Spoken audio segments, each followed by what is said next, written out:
प्राचीन भारत के एक छोटे से सपनों का गांव चांदनीपुर, जहां हर रात चांदनी बिखेरने वाले एक चमत्कारी चांद की प्रशंसा की जाती थी। सपनों का गांव चांदनीपुर एक ऐसी लोक कथा है जो प्रकृति और मनुष्य के बीच अद्वितीय बंधन को उजागर करती है। गांव के निवासी, खासकर एक बालक नामक हरिहर ने संकल्प लिया सूर्योदय से सूर्यास्त तक चांदनी के उपहार को हर जन के घर तक पहुंचाने का। इसी गांव में एक बालक रहता था, हरिहर। वह सामान्य बच्चों जैसा नहीं था। उसकी आंखों में हमेशा अनोखी चमक रहती, मानो चांद की रोशनी ने उसमें स्थायी घर बना लिया हो। बचपन से ही वह अक्सर अकेले बैठकर आकाश को निहारता और पूछता, चांदनी केवल रात को क्यों आती है? क्या यह सूरज की तरह दिन भर नहीं रह सकती? क्या कोई ऐसा उपाय नहीं कि हर घर, हर कोने में यह चांदनी सूर्योदय से सूर्यास्त तक बनी रहे? गांव के लोग उसकी बात सुनकर हंसते और कहते, बेटा, चांदनी का नियम है कि वह रात को आती है। यह प्रकृति का विधान है, इसे बदलना किसी मनुष्य के बस की बात नहीं। लेकिन हरिहर को यह उत्तर कभी संतोष नहीं देता। उसके मन में यह दृढ़ संकल्प था कि एक दिन वह चांदनी को सबके घर तक हर समय पहुंचाकर रहेगा।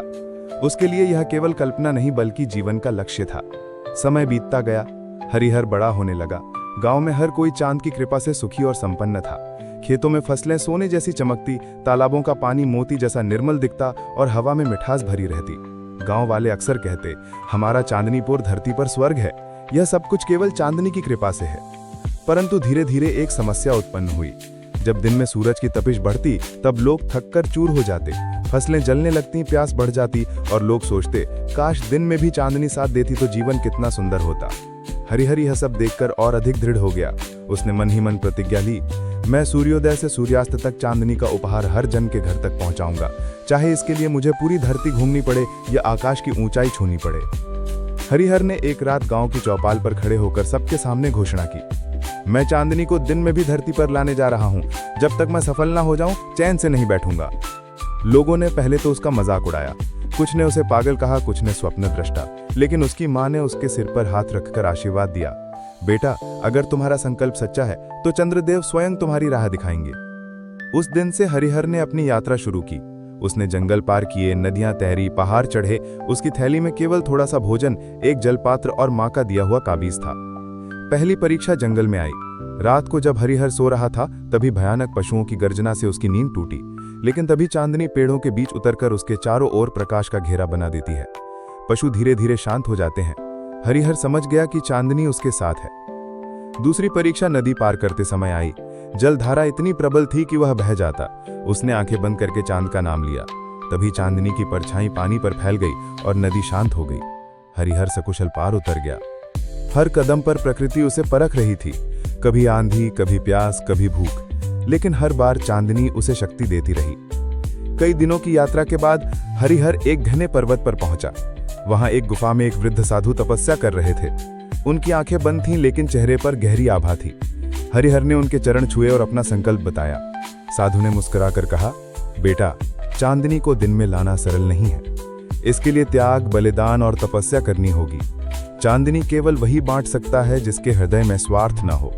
अगर तुम सचमुच सभी के लिए यह उपहार चाहते हो तो तुम्हें अपनी इच्छाएं, भय और मोह सब त्यागने होंगे।